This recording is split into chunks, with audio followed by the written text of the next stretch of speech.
tan buen paleontólogo era Alan Grant. Este personaje salió en Jurassic Park 1, que debería ser la única de la saga, ¿no? O tal vez también junto con Jurassic Park 2, y en Jurassic Park 3. Además tiene una pequeña participación en Jurassic World Dominion. ¿Qué vamos a tener en cuenta acá? Bueno, tengamos en cuenta lo que hace y lo que dice, qué tanto sentido tiene para la paleontología en general y cómo reacciona la gente a su alrededor cuando él dice algo, o incluso cómo reaccionan los dinosaurios cuando está él presente. Esto también sirve en parte de homenaje a Sam Neill, que perdió su vida hace unos pocos días debido a una neumonía, una complicación por un tipo de leucemia bastante raro. Siempre extrañaremos a Sam Neill y su gran personificación de este paleontólogo. Bueno, lo primero que pasa es una mención a Alan Grant. Lo menciona Gennaro en la mina donde están extrayendo las muestras de ámbar con mosquitos para luego usar el ADN contenido para clonarlos. Aunque bueno, ya hablamos en el canal que este tipo de clonación no es posible con este material porque no hay material genético y además el ámbar en sí también se degrada, entre otras cosas. También hay aire dentro de este ámbar y además ingresa sedimento a este ámbar. Todo daña la estructura del ADN e incluso del ámbar mismo.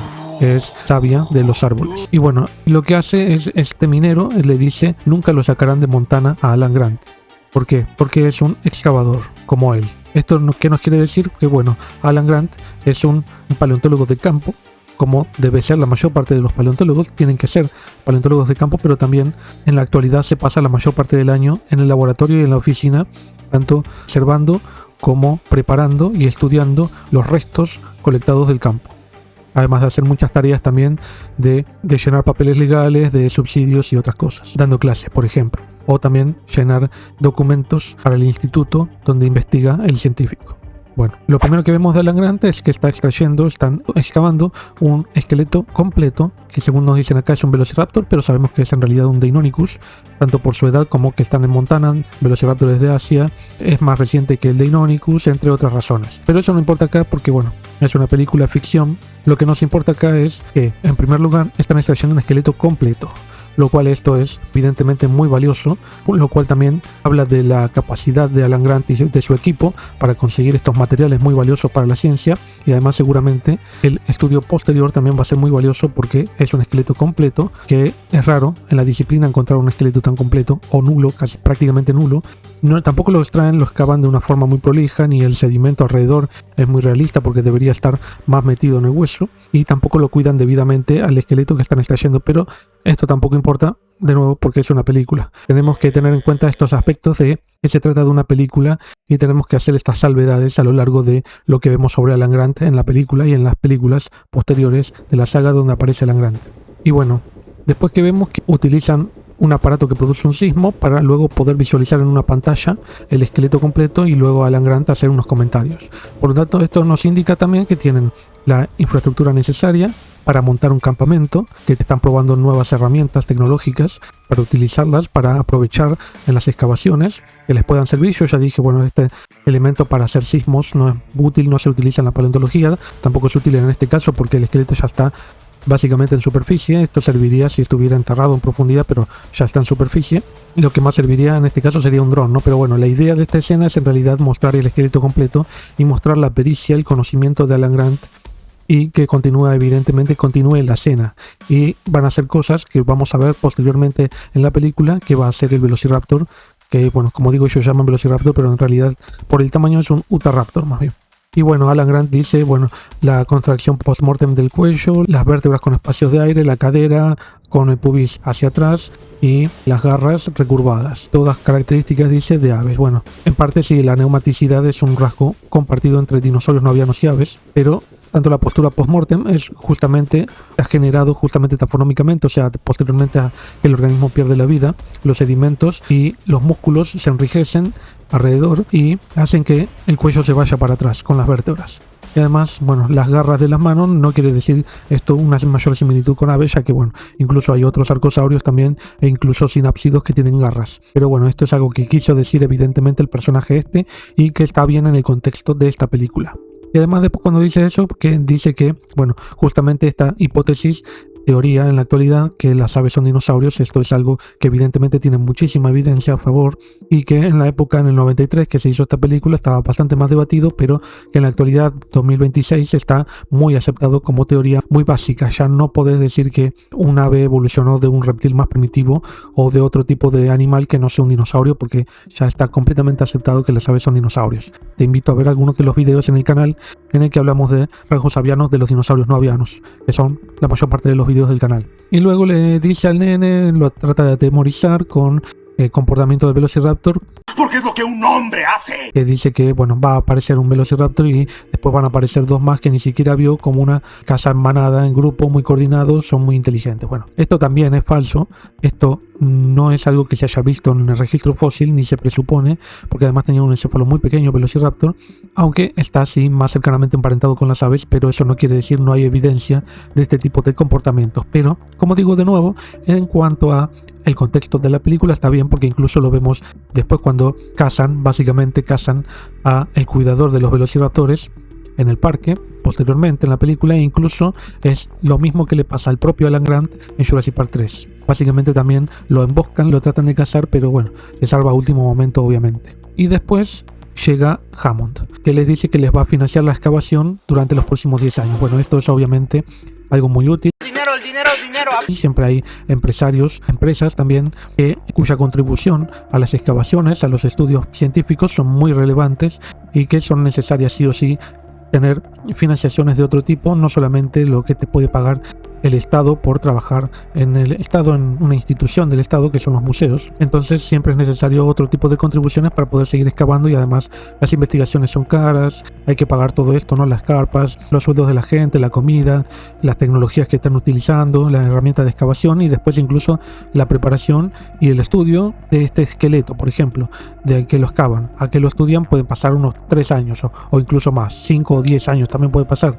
No sería nada raro que pase esa cantidad de tiempo. Bueno, posteriormente Alan termina aceptando esta propuesta de Hammond, obviamente, junto con la paleontóloga, paleobotánica en este caso, es la especialidad, ¿no?, que estudia plantas fósiles, Ellie Sattler. Y obviamente se pone muy contento, y esto significa que por 10 años más van a ser subsidiados por Hammond y su equipo de InGen.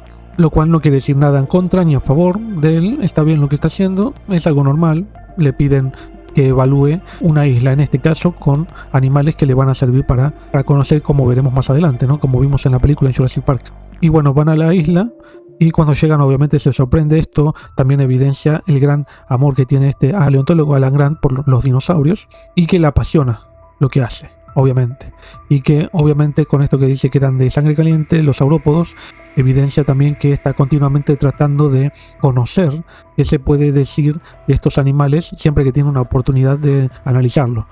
Evidentemente, bueno, no se sabe si fueron de sangre caliente, pero es evidente que la gigantotermia de los dinosaurios era muy útil para mantener la temperatura. Su forma de tonel ya los ayudaba, e incluso no tenían necesidad de tener plumas, porque además de, como me dicen, de sobrecalentar, como me dicen algunos comentarios en el canal, sobrecalentar el cuerpo, bueno, ya de por sí la forma de tonel del cuerpo ya lo ayuda a mantener la temperatura. Bueno, como un elefante incluso. Posteriormente van a comer con Hammond, y ahí ya, bueno, hablan con un matemático que no viene al caso esto porque estamos hablando de Alan Grant. Y bueno, ya Alan Grant habla de, bueno, lo que pasa con el dinosaurio y el hombre conviviendo después de 66 millones de años de existencia. Obviamente se refiere a los dinosaurios no avianos, porque él sabe, como ya lo dijo antes, que las aves son dinosaurios, entonces están en la actualidad. Entonces los dinosaurios tienen unos 230 millones de años de existencia. Bueno, más allá de este pequeño error, pequeño, que no aclaró que se refería a los dinosaurios no avianos, está bien el comentario, ¿no? ¿Qué podemos esperar que puede pasar con un animal que se extinguió hace 66 millones de años? No mucho, no podemos saber. Sin embargo, bueno, podemos pensar que está todo controlado en el parque, porque él tampoco es un experto en seguridad, ¿no? Aunque posteriormente todo esto va a dar la razón a él. Justamente sirve como un foreshadow o un aviso de lo que va a pasar posteriormente con los velociraptores, los tiranosaurus y los demás, que no los van a poder controlar, que se van a ir básicamente. Y también lo que dice obviamente Malcolm sobre esto, ¿no?, que no va a poder controlarlos y que la vida se abre camino. ¿Diría usted, deben entregarse al pánico? Yo diría que sí. Bueno, posteriormente también ven imágenes de cómo clonaron a los dinosaurios a través del ámbar de los mosquitos. Como digo, esto tampoco es algo factible científicamente por la información genética que hay en los mosquitos, que están fosilizados y todo. y además que le completan la secuencia genética con ranas. Bueno, no podéis completar una secuencia genética que básicamente no existe, pero bueno, es ficción, está dentro de la ficción esto también, y tiene sentido lo que dice Grant en este contexto. Después también dice cómo interrumpen la mitosis celular cuando ve a los científicos con los huevos. Bueno, no sé a qué se refiere con la mitosis celular, porque esto es un proceso asexual, la mitosis. Debería haber hablado de la meiosis, que es así la reproducción sexual, ¿no? Pero no sé bien qué quiso decir, por qué la tienen que interrumpir, ¿no? Que hay un sobrecrecimiento celular de algún tipo, no sé. No se explica, tampoco entiendo muy bien cuál es la cuestión de decir eso. Y después vemos los huevos, que los están analizando, ven el nacimiento de uno de los velociraptores y Alan se alarma porque justamente es un dinosaurio muy peligroso y justamente después los van a ver en la isla, ¿no? Los van a ver junto con el que los cuida, y de nuevo se muestra muy fanático, muy apasionado por estos dinosaurios. Esto no refleja mucho mayor conocimiento porque, bueno, después le empieza a preguntar cómo es el comportamiento que nos dice el cuidador no tiene mucho sentido con la realidad, tampoco no eran tan inteligentes como los hacen, tenían una inteligencia más cercana a un cocodrilo que a un ave, incluso un ave muy inteligente para un dinosaurio no aviano, más para un velociraptor, pero bueno. Tampoco, como digo, tampoco se sabe que cazar en grupo, no se sospecha tampoco que lo haya hecho.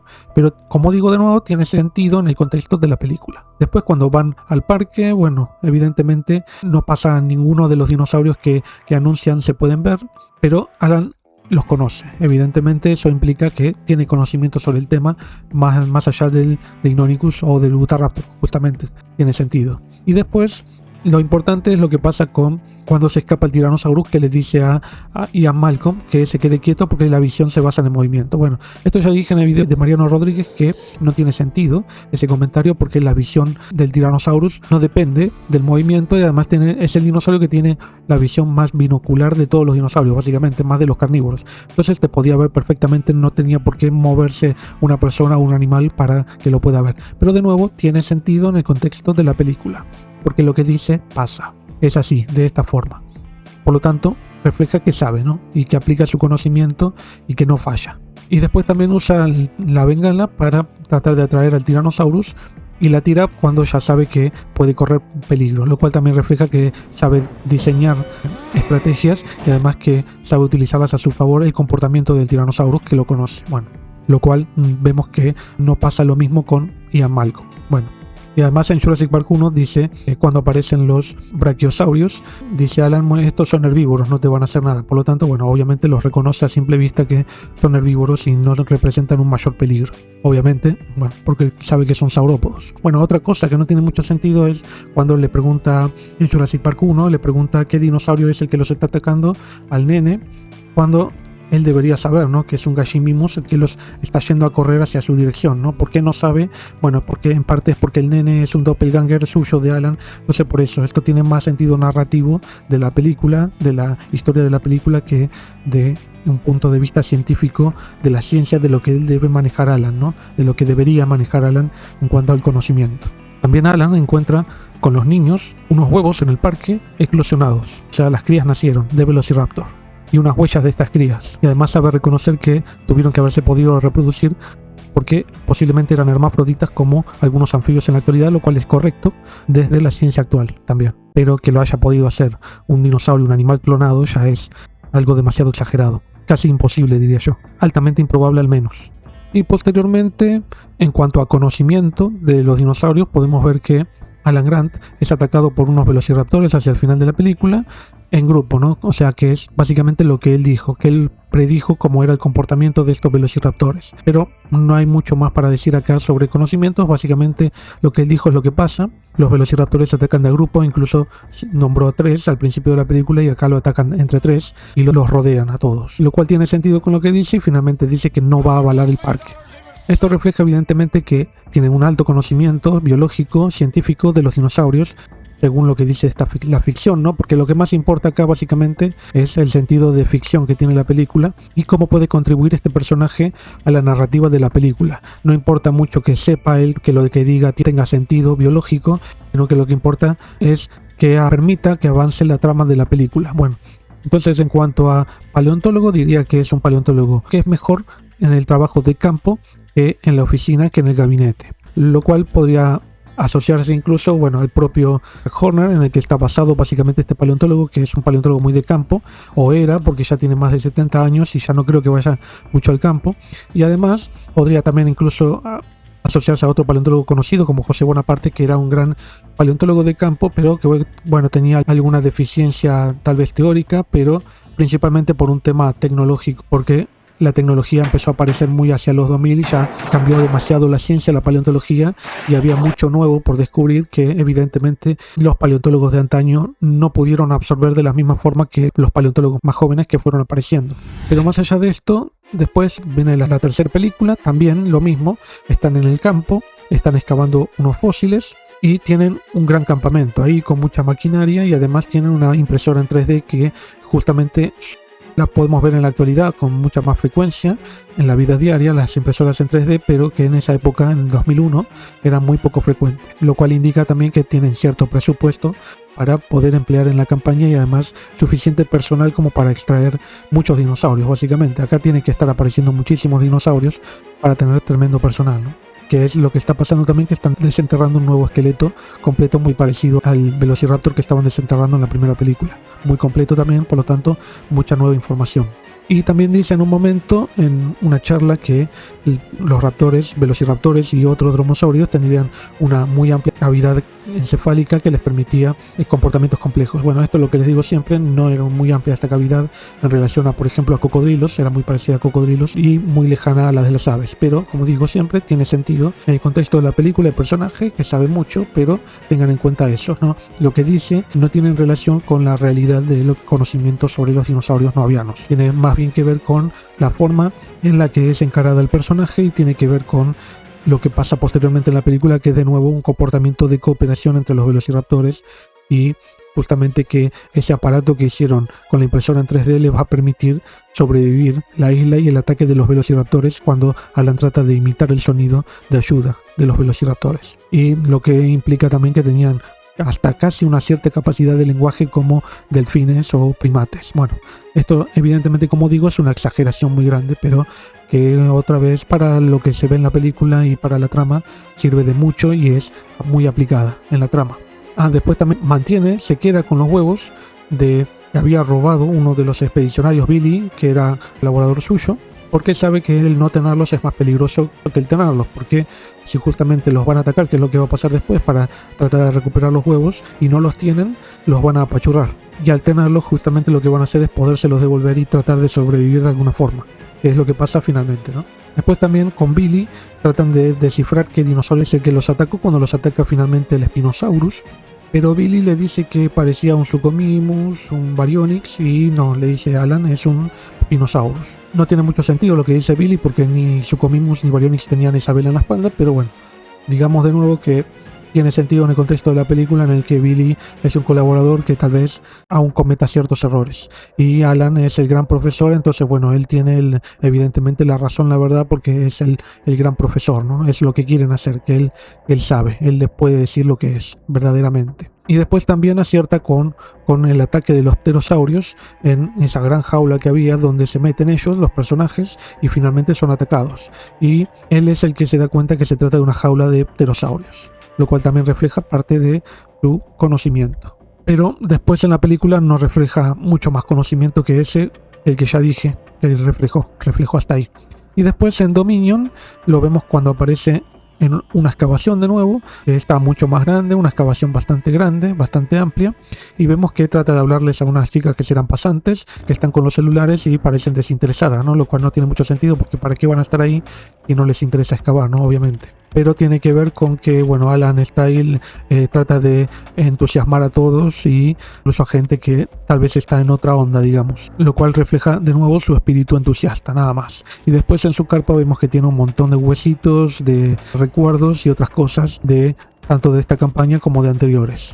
Y de nuevo vemos mucha infraestructura, ¿no? Por lo tanto, esto refleja que Alan aún maneja bastante plata, anda a saber de dónde saca los subsidios. Prende algo, dinero. Pero seguramente también parte de la institución y en parte de algún empresario que también lo sigue financiando. Incluso posteriormente también descubre que se trata de un Giganotosaurus, un dinosaurio que los está por atacar, que dice que es el más grande del mundo. Bueno, no sé bien cómo reconoce al Giganotosaurus, porque bueno, podría haber dicho que era cualquier otro carcharodontosáurido, pero bueno, dice que es un Giganotosaurus porque es el Giganotosaurus en la película. Nos está diciendo lo que es a nosotros, claramente, ¿no? Y de nuevo tiene sentido en la película, aunque no tanto en la vida real, porque podría haber dicho es un carcharodontosáurido indeterminado o indeterminable, excepto que también haya tal vez visto la lista de dinosaurios de la isla que no es las islas Shorna ni isla Nublar, ¿no? Y después también, bueno, de nuevo se asombra cuando ve un Dreognathus, no lo reconoce él en sí, se lo tiene que decir, pero bueno, porque tampoco sabe que es Sauropodes ese, porque bueno, es un diseño bastante poco realista y ficticio, digamos, por lo menos. Y después también pasa que en un momento los atacan los velociraptores y la más chiquita de los velociraptores, que es la hija de Blue, los va a atacar y Alan, Macy y Owen Grady todos ponen así la mano hacia adelante como tratando de pararla, ¿no? Lo cual obviamente no tiene ningún sentido. Mira cómo masacraron a mi hijo. En cuanto a científico, obviamente tiene un pequeño sentido en la trama, pero me parece también bastante tonta, ¿no? La escena en sí, que lo puedan parar al dinosaurio con la mano hacia adelante. Pero bueno, se prende Alan porque ve que le funciona a Owen Grady de alguna forma, porque entiende ese gesto. ¿Por qué? Porque la madre lo entendía, entonces lo tiene que entender el hijo. ¡Esto es una mierda! Cierta inteligencia de los velociraptores y todo eso. E incluso en la última película, Jurassic World River, también vemos que hay un becario suyo que ya es un investigador en carrera científica, que es el protagonista, ¿no? Que es el que dice una de las cosas también que van a pasar en la película. Que lo vemos al principio en el museo, trabajando allí en lugar, bueno, hubiera estado más lindo, ¿no? Que lo mostraran en el campo, más que en un museo en sí, pero bueno, también está bien. Bueno, entonces finalmente digo, Alan evidentemente en la saga es un paleontólogo muy destacado, principalmente de campo, con muchas habilidades para la excavación, manejando una gran cantidad de gente, con mucho presupuesto, que encuentra materiales muy buenos, excepcionales, muy completos, principalmente de raptores, velociraptores más bien, en Montana, ¿no? O sea, es un vaquero típico que es más de campo que de oficina, ¿no? ¡America! ¡Woo! Pero que también dedica su tiempo a la oficina, o sea, a hacer las descripciones, el trabajo de oficina, de toda la burocracia que conlleva, ¿no? Todos los asuntos legales. Y que también tiene que dar charlas, obviamente, como vimos en Jurassic Park 3. Por lo tanto, tiene ciertas necesidad y ganas de divulgar la ciencia que hace. Aunque no parece tener muchas ganas de hacerlo también muchas veces, pero bueno, es algo que hay que hacer igual. De eso se trata la ciencia. Cuando publicas un paper estás divulgando entre los científicos, porque bueno, la gente en general no va a entender lo que publicas en un paper porque es muy técnico, pero después tenés que dar a conocerlo de forma más común, más vulgar, para que lo entienda la gente en general, ¿no? Con otras palabras distintas a las del paper, si no, nadie va a entender de nada. Debe haber publicado también muchos papers en revistas científicas muy importantes, que hay muchas, hay varias. Paleontología de vertebrados, ponerle una Nature, una Science. Este esqueleto así de completo da para un tipo de revistas de esas.